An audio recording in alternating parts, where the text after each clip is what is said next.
situation is also a culture of impunity, again blaming the victim, significant underreporting, judicial delays, and police insensitivity. The pillars of support of the current situation is beginning with a patriarchal society. Women are undervalued, devalued. Men are either seen, I was reading quite a bit about this, and men are either seen as protectors or aggressors. And if they're the aggressors, they tend to be married to the woman whom he can then rape.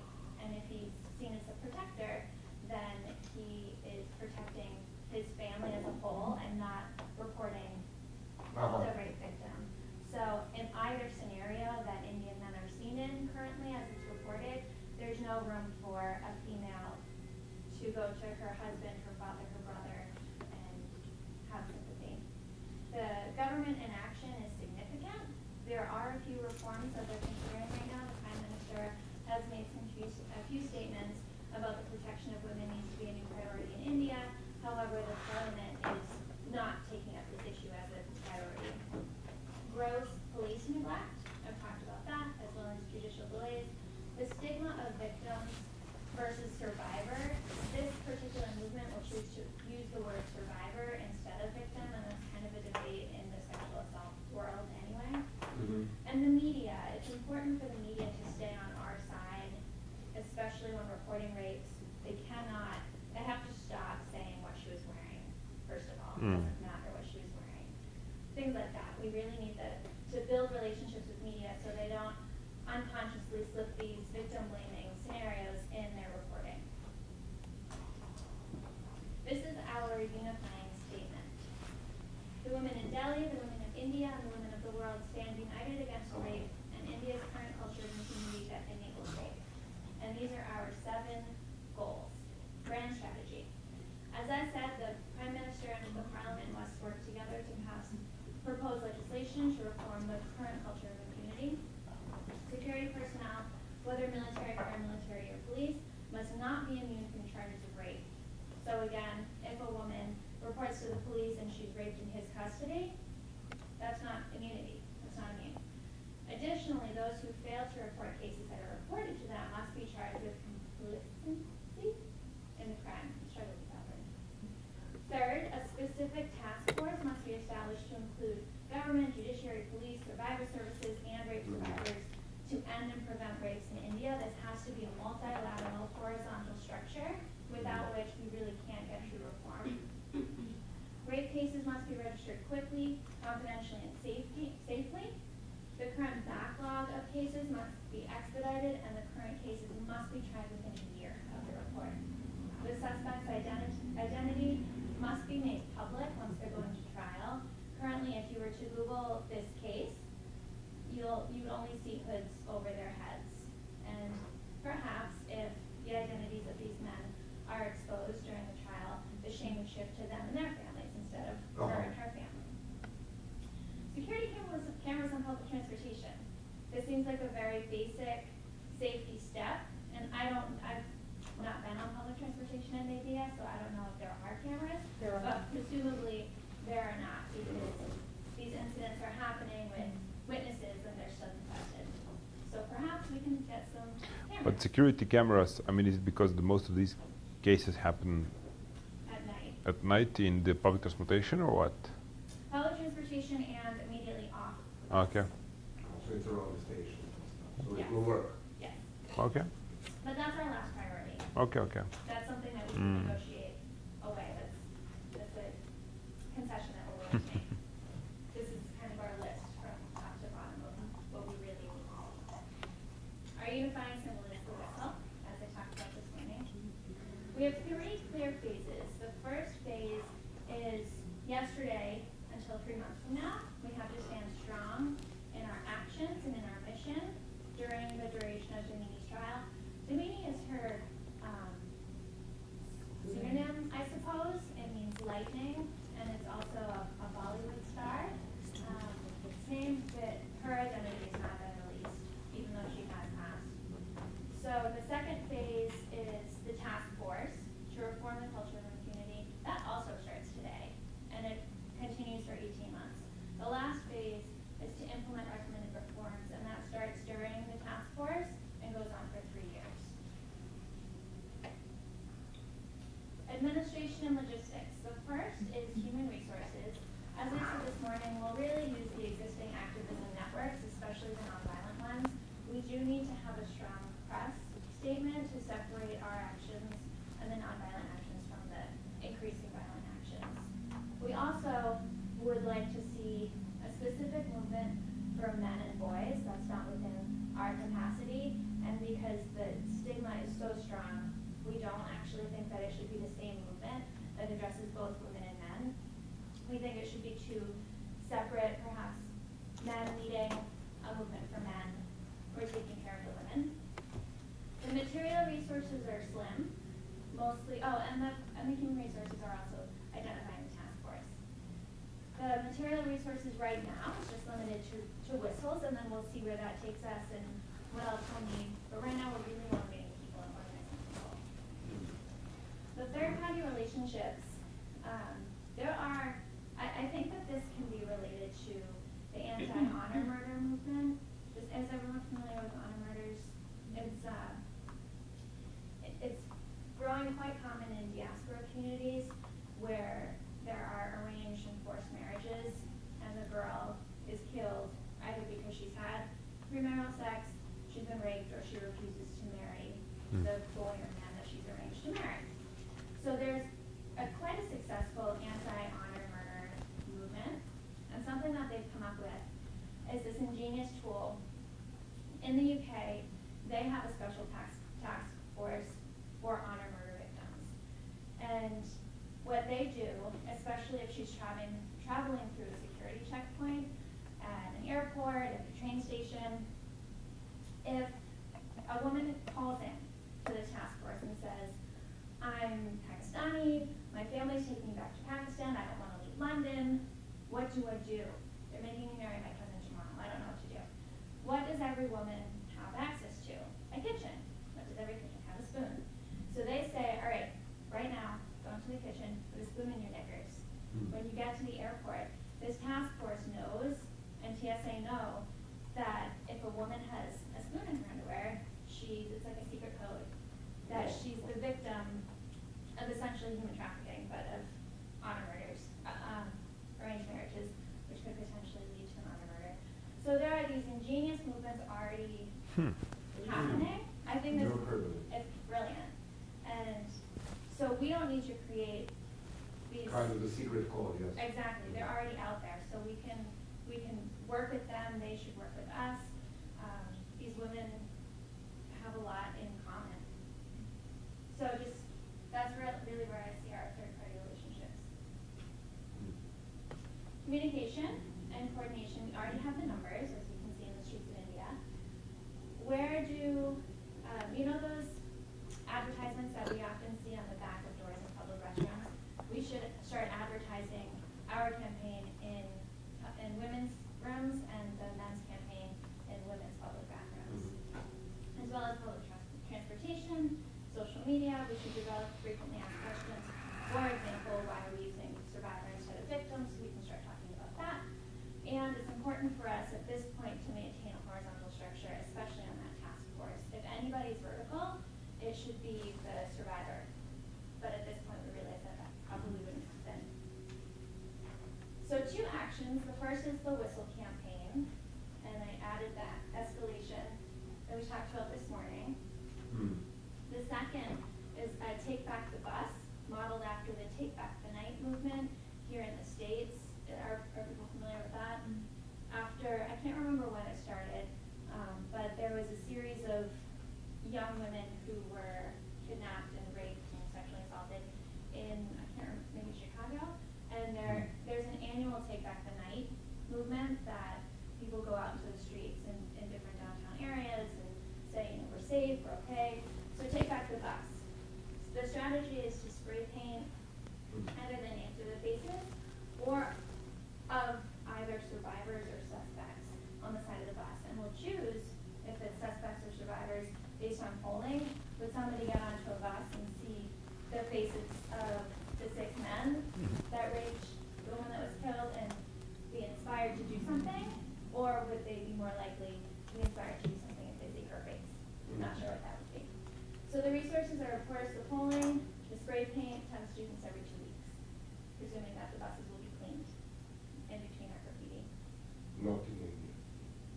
Not in, okay. Will be Then- cleaned every 6 weeks. Then Yeah, 10 okay, students okay. every 6 weeks. Sure, in Serbia they don't get cleaned. And you would need more than 10. That's what we Okay. want people to basically. Okay. So let's say 1,000 students every 6 weeks.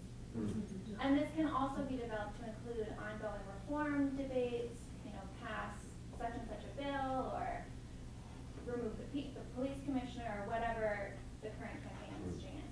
We'll keep using this. And it's important to just take back these buses to make sure that they're safe spaces. That's it.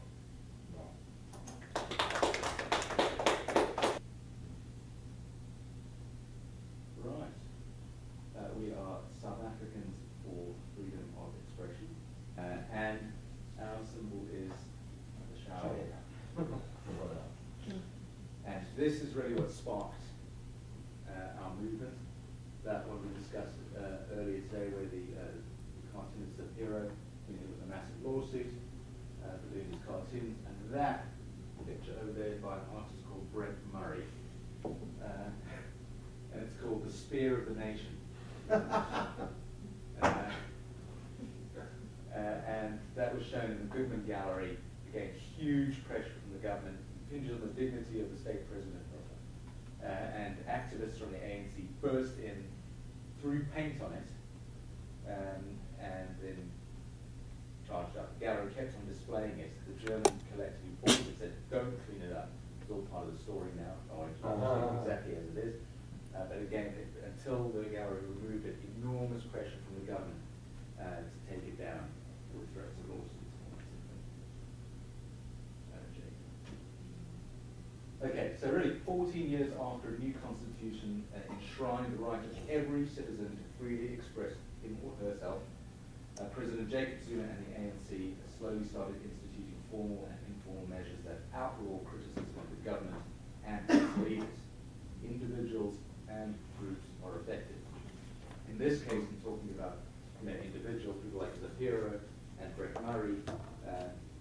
I'm not dealing with a particular issue in this presentation, but South Africa is also going through, the government has introduced something called the Protection of Information Act, which basically any governmental body, no matter how large or how small, can classify something, anything, any information as secret.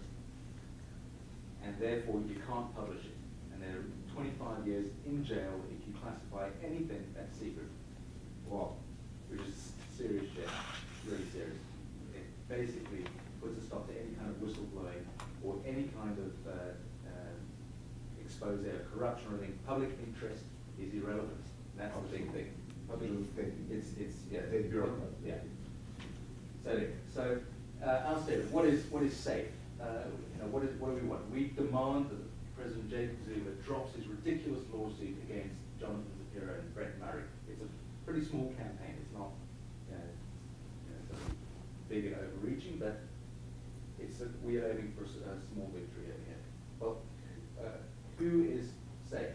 Safe are artists, they're the media, they're students, small business communities are involved, and civil society groups under Sangoko, which is the South African NGO coalition, and international bodies such as Open Society. Excuse my PowerPoint jumps around a bit, but in terms of what we want each of these groups to do is we want them to do what these groups are good at. Artists, well, what do artists do? They create art. So we want our artists to put together public displays of criticism for the government, to create amazing pieces of art that will not only inspire people, but actually also generates revenue for people who we auction off. Media, what do we want them to do? We want them to publicize. That's what the media does. They get the word out. It's absolutely, you ask the question, in whose interest is this? Artists, they want freedom of expression. Media, they definitely want freedom of expression. Students, they always want freedom of expression. You've got no problem with these guys. Small business owners, it's also very important for them. So why them? That was my question. This is where the South African dynamic comes into play. We're talking about big business. they will most likely align with what the government wants, because that the government feeds big government contracts and all that sort of thing. Small business owners are much more interested in a level playing field, and when contracts and tenders are given to large companies, or when contracts and tenders are not transparent, they want the chance to say, hey, hang on a second, that wasn't transparent, it was unfair, you can't just be handing business over to your cronies, which really cronyism is right now in South Africa. So we think these guys are going to be quite important for us. And then of course civil society groups are traditionally, particularly in South Africa, aligned with issues of freedom of expression. When do we want to do this? Well, 3 months before the ANC elections, which are in December, and running through the national election in April. Good timing. Execution. Okay, August to October, letters to the editor in newspapers and online publications criticizing the government. Really, really good. Calling Zuma out on the things that he's done bad. Really, really going. We feel that the media will want to publish this. This is ramps up into plastering every major city in town and South Africa in shower heads, car areas, lampposts, posters, and stickers on all the election campaigns. Every election campaign is a politician smiling like that, shower on his head, bang. Every single election campaign poster in South Africa should have a shower on it somewhere. Public art shows. Famous artists creating critical pieces in public spaces, in front of courts, in front of the parliament, big with chalk. Doing pieces to raise money for campaigns, limited editions of hero pieces. We also then want to go really ramp up demonstrations outside Parliament, the Constitutional Court, and the law courts. Demonstrators, what we call doing the Zuma. Now, this fellow over here is Julius Malema. He's actually a fairly nefarious character, ex-head of the ANC Youth League. He got kicked out of the ANC. He was a big ally of Zuma for a long time, and then he fell foul of Zuma. I'm not saying use him as a spokesman. I actually wouldn't advise using him as a spokesman. Otherwise, but I found this picture that was just too good not to put in. He's doing that. This is where it starts to get a little thin on the ground. Admin and logistics. We're going to manufacture shower heads, stickers, all the collateral that has to be made. That stuff has to be distributed. Now, this is where our small business partners are coming into play. So they can make stuff and they can distribute it. People on garage forecourts, petrol station forecourts, corner shops. Every one of these places can carry a little an aerial or a sticker or something like that. Media liaison. Publishing letters and campaign publicity. That's really important to make sure that the media are all working in a coordinated fashion. And then, of course, mobilization of artists and demonstrators. I thought the structure of the organization should be quite similar to ARTCOR, because you're dealing with lots of different groups. So I think it makes sense to have a key liaison for each major group that you have to deal with. And then you have a branch going off that really focuses on training the students, because God bless the students in South Africa don't traditionally demonstrate in the most peaceful way. These days, it quite easily starts into chucking rocks at police and all that sort of thing. Very exciting. So, but really, that is what it looks like. Good. I tried to do the plan format for my Yemen example this morning, and part of what I realized in going through this is that you have to really have a campaign issue before you do this, because I don't know how well it fits, but I'll try. So the situation, as I pretty much went over this morning, basically this journalist, Shaikh, he had covered since 2009 a lot of the counterterrorism things that the covert war basically the U.S. has been waging in Yemen. He was arrested once in December of 2009 and then released, and then arrested again, and then President Saleh decided to release him in February of 2011.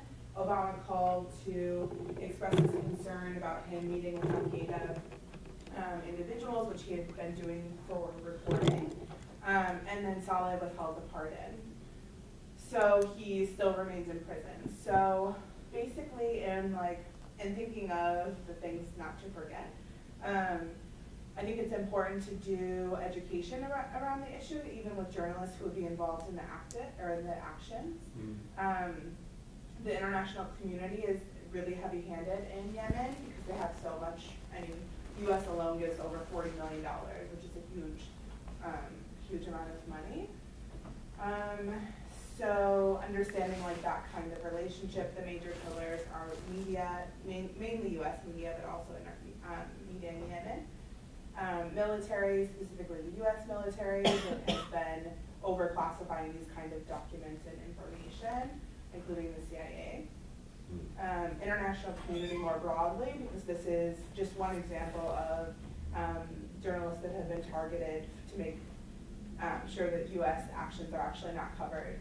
And then the NGO community, which has also been trying to make this a known issue, although not very successfully. And then the Yemeni population, which originally was responsible for pushing Saleh to actually pardon him before the international community stepped in. So it would basically be a collective of specifically, ideally, White House correspondents that would be pushing for this campaign. Since they're already a very close-knit group of people, and they have direct interaction with both the main press secretary and Obama on a daily basis, it would just seeing the cartoon pins would make it a known statement, even though it's not supposed a political space for journalists. It could still cause some kind of reaction from the administration. So ideally, would force either the Obama administration and/or someone within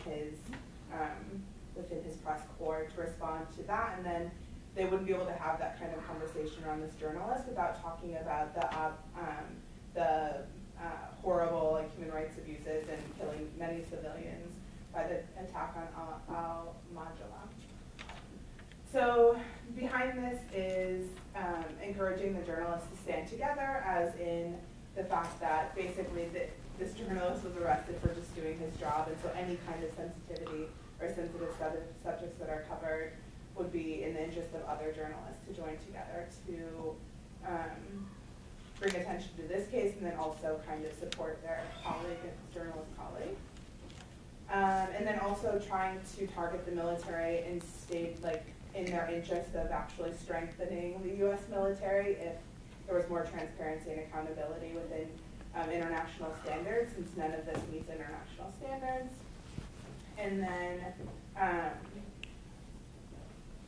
it would be executed by working with international organizations that are also locally involved in this, including Human Rights Watch, Amnesty International, Reporters Without Borders, and Committee to Protect Journalists. And then, so after a week of action of wearing the pins, they would do a press conference, which would be led by the Committee to Protect Journalists, since it's a very political statement that journalists individually probably would not do. And then, so logistically, this would include creating the cartoon pins,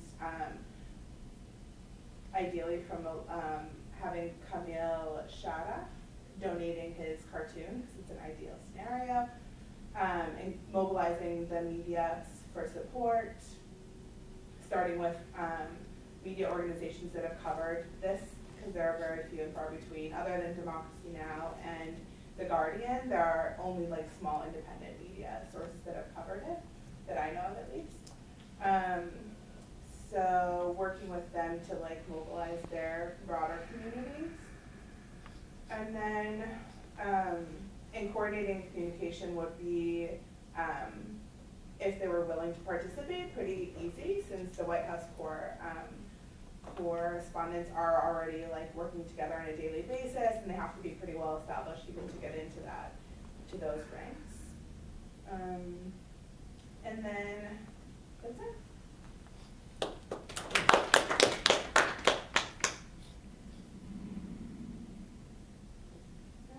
Okay, good. Thank you. Hall program, the situation is what's going on, obviously, with the stop and frisk.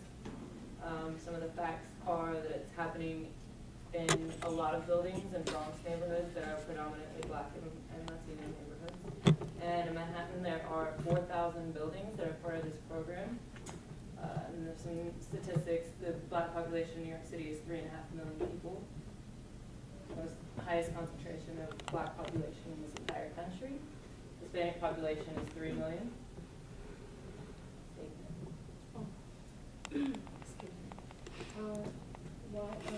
What we're doing like campaign and distribution of pamphlets and raising awareness to going to the communities, different communities, and talking to them and door to door, like talking one person to one person, and then protesting non-violently.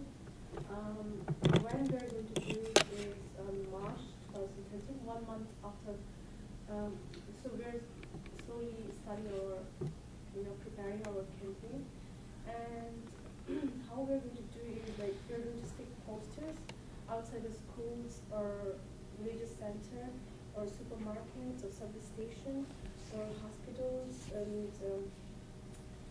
why we're doing this, it's something that you and lots of people we share, especially those communities. They are like people who are victims, and we also want to go to the like for example Union Square or Times Square, like show their broom show or local broom and try to like make them aware of what's happening. So she was just talking about our logo. I'll show it to you really quick. It's just, it didn't show up on here. So basically it's just a broom. A broom. And why? Because A, it's called the Clean Hall program, but also when police go in and try to do these like mass, we're going to knock out crime and drugs, they call it a sweep. So kind of saying like we're going to sweep, but we're going to sweep the minority populations. Phase 1, we'll do community meetings where we'll just get the staff involved and we'll have proxies in all 5 boroughs. We'll task as many people as possible with jobs at this point to do the horizontal, just the spread of responsibility. Research, inform, and train. We've got facts and pamphlets, and then we're going to organize what we call Loiter Fest, which is going to be the second phase, where, like what I was saying this morning, is people will stand inside of these buildings, invite their friends and family, have a good time, play some music. They'll all have their pockets pulled inside out, just to show, like, okay, you can search me all you want, I've got nothing in my pockets, just displaying that. And then maybe lining up people who have been victims of it.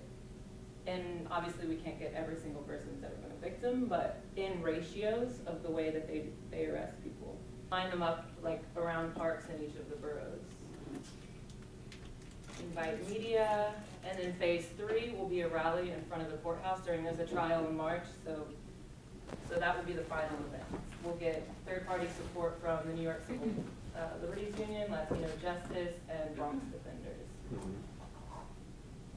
And then we're going to organize meetings, and then we're going to recruit volunteers. And through social media, we're going to use the text messages and Facebook group, and Twitter, YouTube. And then, for example, Newsfeed, we're going to align with different organizations who have same values like us. And we'll also campaign, like meeting with the senators and the representative of the House, and we'll talk personally, lobbying. And then we'll also try to gain support from the media as the pillar, and then like send articles that we write to them, and then like publish them. So the final rally will just be essentially all the people that we've mobilized throughout these last 2 months. And an important part of the process that I forgot is sometime in phase 2, when we do this Loiter Fest, we're going to get the support of a lot of police officers as well, because I think that's our most important pillar. And that's it. And then here's our fact sheet with the myths that people like to say, like, well, crime has dropped, but calling out really the statistics that prove that it's not. Because of is it really the truth that it fell down in other cities by 40–50%? Yeah, in cities that don't have have this program, they've lowered their crime. Okay. Any questions? It would Good. never happen in Chicago. It's too big of a movement. Thank you. So the background, the situation is women are not allowed to drive in Saudi Arabia. They need to be driven by male relatives or hired drivers to ferry around, to ferry themselves and their children around. The country's powerful religious body has publicized an academic study which claims allowing women to drive would lead to higher rates of divorce, prostitution, and drug abuse. Of course, that's God's So logical. So last year, about 100 women took part in a demonstration, which is huge for Saudi Arabia. 100 women demonstration, both two words, which are not heard a lot. There are organizations that are trying to get women behind the wheel. One of them is Women to Drive, the number 2, and the other is called I Will Drive My Own Car. Women who break the law are not caught driving, face arrest or flogging. Women are still not allowed to vote in the country, so this is how oppressive the country is. They promised that they will get a vote in local elections in 2 years, maybe. That's grand victory. Yeah, besides the government, I think, it's also changing the minds of the husbands and the brothers and the fathers. I think it's just all men. Even if the government relents, I can't imagine the men in their lives allowing the women to drive and be like, yeah, honey, go get a gallon of milk. I can't see that. So for the mission statement, we'll try to mobilize individuals and attract those husbands, progressive modern citizens, who will try to push for change and reforms and eventually allow women to exercise equal rights, starting with the freedom to drive in Saudi Arabia. And for our events, we definitely will notify the king about it, send out recommendations. We had a big discussion on whether to, notify the king or not, and her point was that they're not going to allow us. I don't know. We should just do our events once you hear what we plan. We should just do it as is without having to notify anybody, because if we do, they'll try to prevent us from doing it, because it's just the society with the mentality that they have. And my point of view is you cannot do anything in that country without a sanction from the king. And I think he likes to portray himself as a liberal progressive. So you're leaving him a door, like a Right. boardwalk. And I think he'll be like, look how open-minded I am. Of course you can, protest.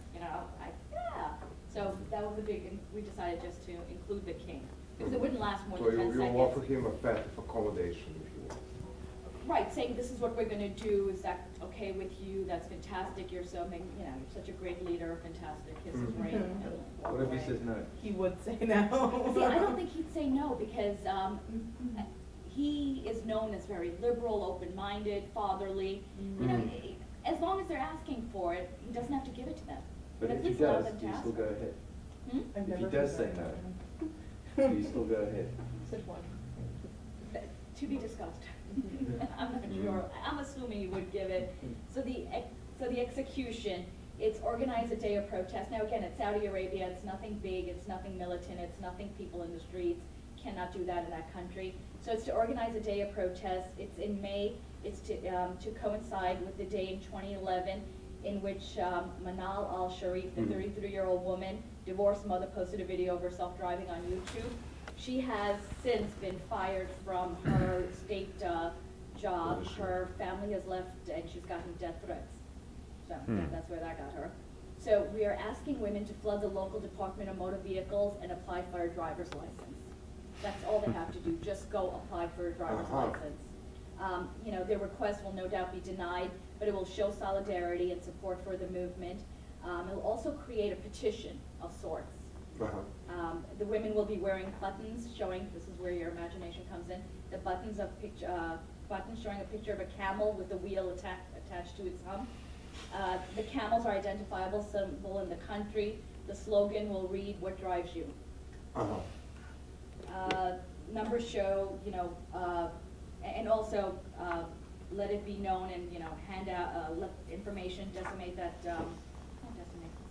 What's the word? Just put out Disseminate. statistics showing that the claim where the Shura Council said that women do start drive, there'll be higher rates of divorce, prostitution, drug abuse is just nonsense.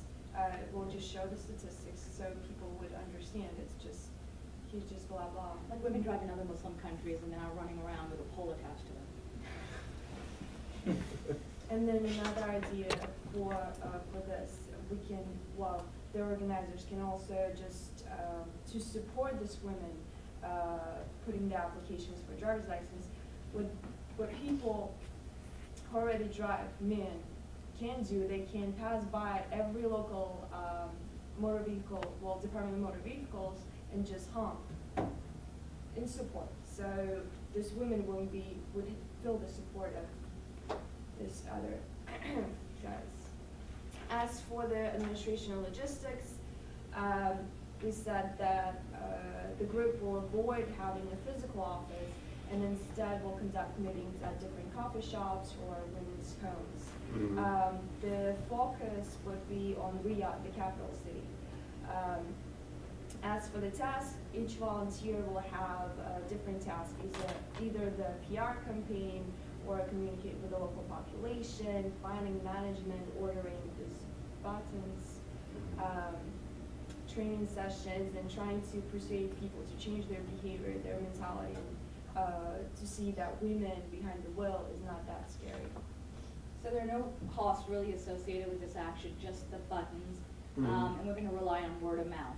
Women talking to women over coffee at home. I mean, they're housewives, so they're going to talk.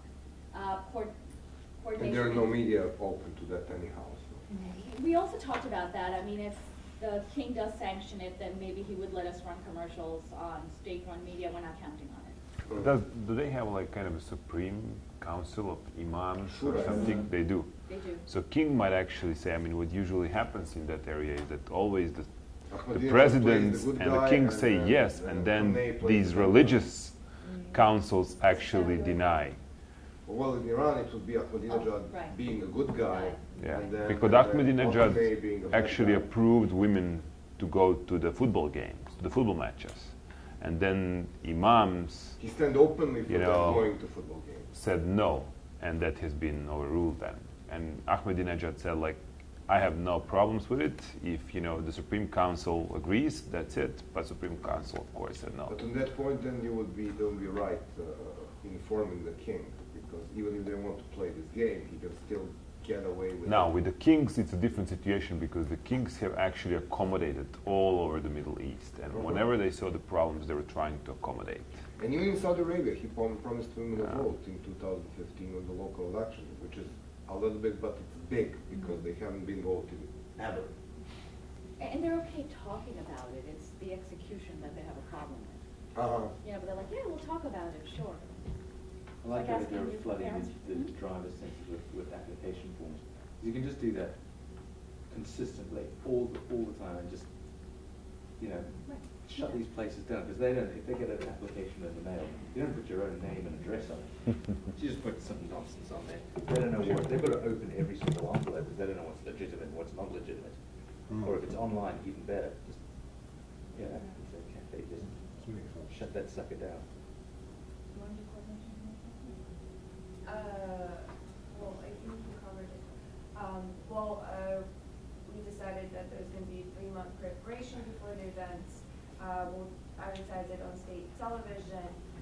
There's no cost to it for us.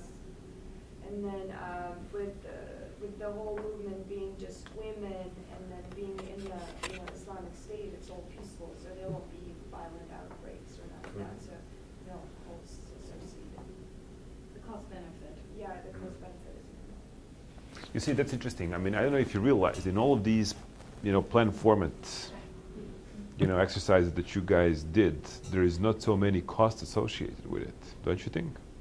Like the budgets, like the money needed for it, it's nothing.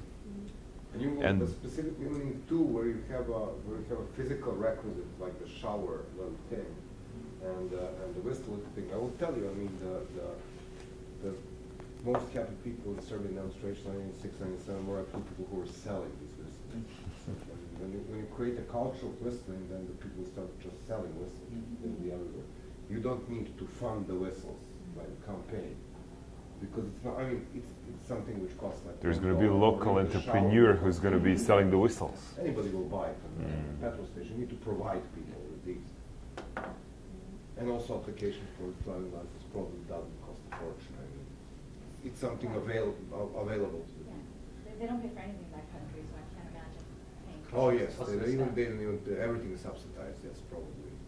It costs little or nothing. Makes sense. Okay, well, thank you guys. Bravo. I think these were actually very good. And so, as this was pretty much everything we used to have for you in these last 5 days, I'm sorry that today we kept you for so long. But we had a. Did we work today because we had a holiday on Monday, or But yes, because Martin Luther okay, King cool. is to be blamed for this. So. Okay. Otherwise, we start In so Monday. many ways. It's so many ways. So before, But let's just go and wrap up a bit. Summarize. Let's summarize actually what we spoke about. Okay, so I don't know if you remember, but from the beginning of the course, we kind of tried to really remove some misconceptions about nonviolent struggle. We tried to actually frame it for you to think in a bit different form than just removing the guy on the top, which would say like monolithic structures do not exist, are extremely rare. We actually asked you to focus on the political system as pluralistic. We spoke about the sources of power, explained that actually the government and dictatorships rely a lot on the institutions, individuals, through which those, through which the power has been exercised. We said those are the pillars. Worked and described how actually you could deal with the pillars and identify it and measure it and try to forecast it. We spoke about methods and mechanisms, obedience. Mentioned 3 principles of the nonviolent struggle: unity, planning, nonviolent discipline. This is, I would say, the most important thing for you to remember. Then the messages, the messengers, audiences. We spoke about the message development. Remember that we have gone into the negotiations. I explained to you on what are the types of the negotiators. We've kind of seen the differences between the political negotiations and business negotiations. Discussed the scenario of coalitions and third parties. I went you through all the Serbian experience of actually coalition building, and we spoke about get out the vote campaigns. Dilemma actions. As you know, everything that you focus on, those should be dilemma actions. We as well said that you should always think in terms of the strategy, in terms of your tactics on which battles to pick up. The bread and butter issues are actually much bigger than you ever believe. You've seen a couple of examples as well from India and South Africa that some of the things that you never thought about could actually bring the whole governments down. And those should be done in a way that you pretty much think of your activists in terms of the enthusiasm on how to bring enthusiasm, how to actually make them feel more safer. Sergio, I guess, mentioned the fear briefly and about the issues about the fear and why is it good to be afraid and what actually needs to be done in order for the fear to be diminished. You did brilliant, brilliantly in terms of dilemma actions. I'm very satisfied actually. And then so yesterday with tactics. all in all, we finalized with something that's a campaign work. Now, as I'm gonna repeat once again, like, do not believe, in marches and rallies as the only form of the nonviolent struggle. I tried to explain to you why do you need to have those only at the end? Why do you need to work on the numbers? I'm very satisfied because none of you actually mentioned marches and rallies in the first place. And I bet this would be very different if I would just ask you to do this exercise, at day 1 of our class. And we kind of thought about these strategic insight concepts on, that you need to pick up the moments. And that's actually what I liked with your presentation, that you need to know when to pick up the momentum and when to proclaim the victory, and that's probably the most important issue. Whatever you do, proclaim the victory. However you feel, that things are going to move, you just need to proclaim the victory, and you just need to be able to sustain it in a way to do the post-production effects and to just capitalize on that one. That's extremely important. You are about to build the series of the successes, and any time that you show up your activists in open, you need to build an image of numbers growing, of more and more people coming and supporting you. You just want to build like positive, successful track record. That's what makes people being willing to join you. And that's pretty much it. I guess you're now experts in nonviolent struggle, and we will just leave you with that. They will be great. I would like to add a few things. First of all, this is Marvel's experience. This is the first time that we're teaching at NYU, and first time we're teaching at graduate school. So it's both. I mean, it may have been challenging for you, but it was also challenging for us. The fact that you haven't noticed it because the serbs are master of deception. So we look like very confident and stuff like that, but basically it was also a challenge for us and a great experience because you're right people and you are investing your time and money into something you think it can be useful. Basically you got the instruction for the final paper. Now I will, one more logistical thing. You haven't all got this because some of you don't have computers, no?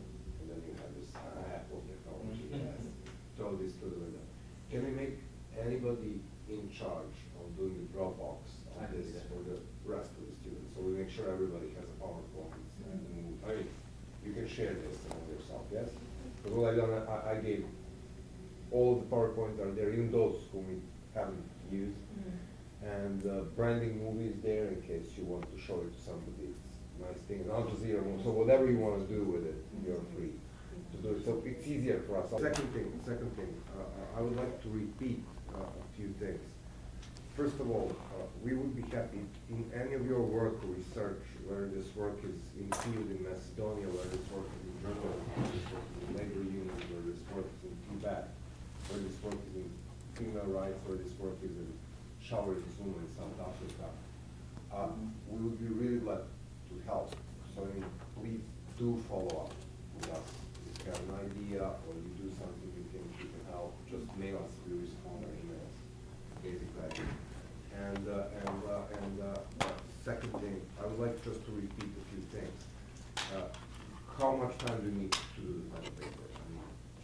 I don't usually for 2 or 3 days, and What's the rule? What's prerequisite of the school? I have an idea. I have no idea because Galliotti was on leave, so I will probably learn about that Tuesday. We have a website called www.canvaspedia.org, and it's not the best website in the world, but it has a lot of resources. We have a Facebook page which is called Canvas People Power. You can like it if you want, because you have like 2 or 3 updates a day. About 12,500 followers. Look, if you guys are if anybody's coming to our region, just let us know. And yes, this is. We have plenty of room. If you're around, we will probably get agreement with. We had initial talks, and there's a group from NYU coming this summer, and we also touched the issue of interns. So basically, what we get from we have 3 American interns as we speak in our office. Basically, it works as the faculty pays for the trip and cheap accommodation, which we find for these guys in Belgrade. So if you, at any point, if you're at any point interested in this, let's talk about it. We haven't got the agreement yet with NYU, but they seem to be very interesting. So I assume from next year, it's going to be available.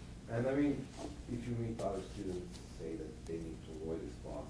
This is our corridor. It's like say we should have bombed you guys to the dinner.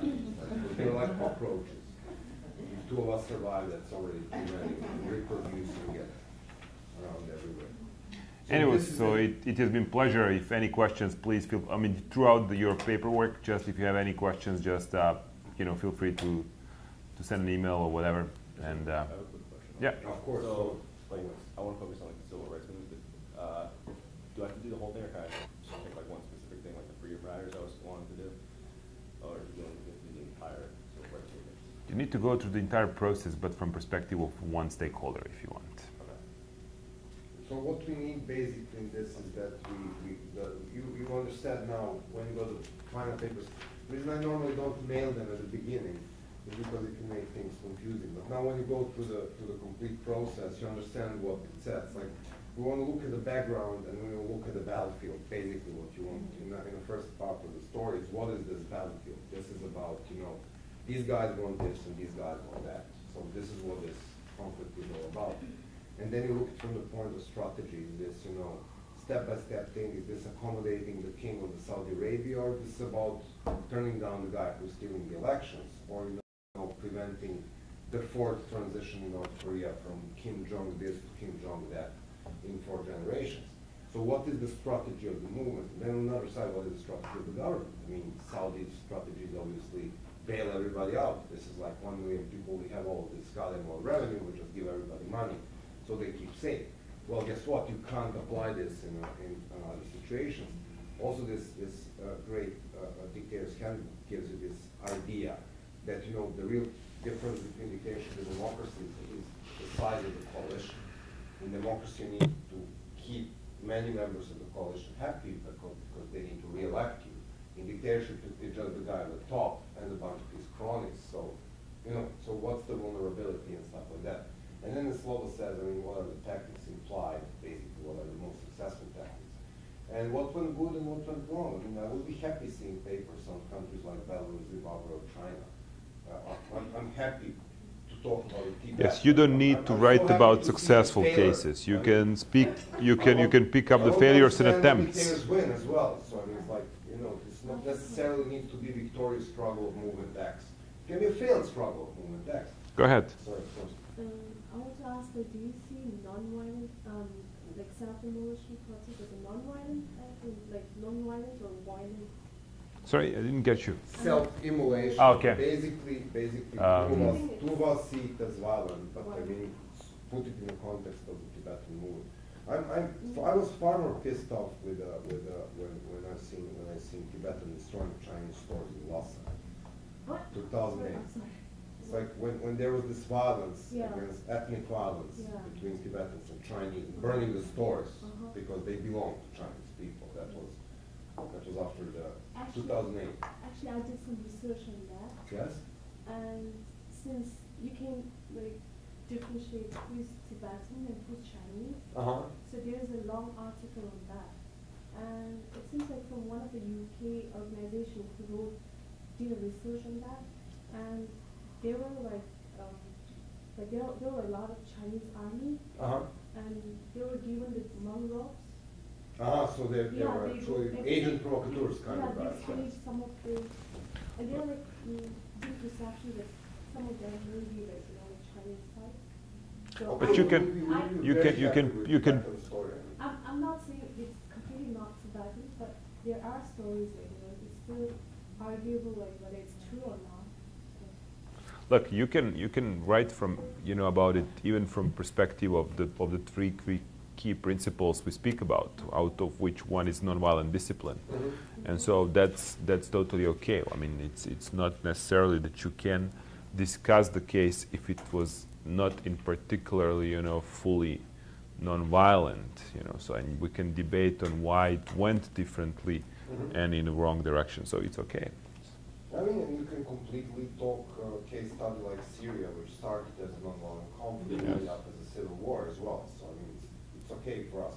It doesn't necessarily need to be the analysis of a strictly nonviolent conflict, which strictly state nonviolent. Go use as a reference. You can use Erika Chenoweth and Maria Stefan's book. And that's definitely this. Erika Chenoweth. Yes, sorry, that was the first time. I keep mentioning this. Is why civil resistance work. This is where we pull these lovely figures of the efficiency of violent and nonviolent struggle.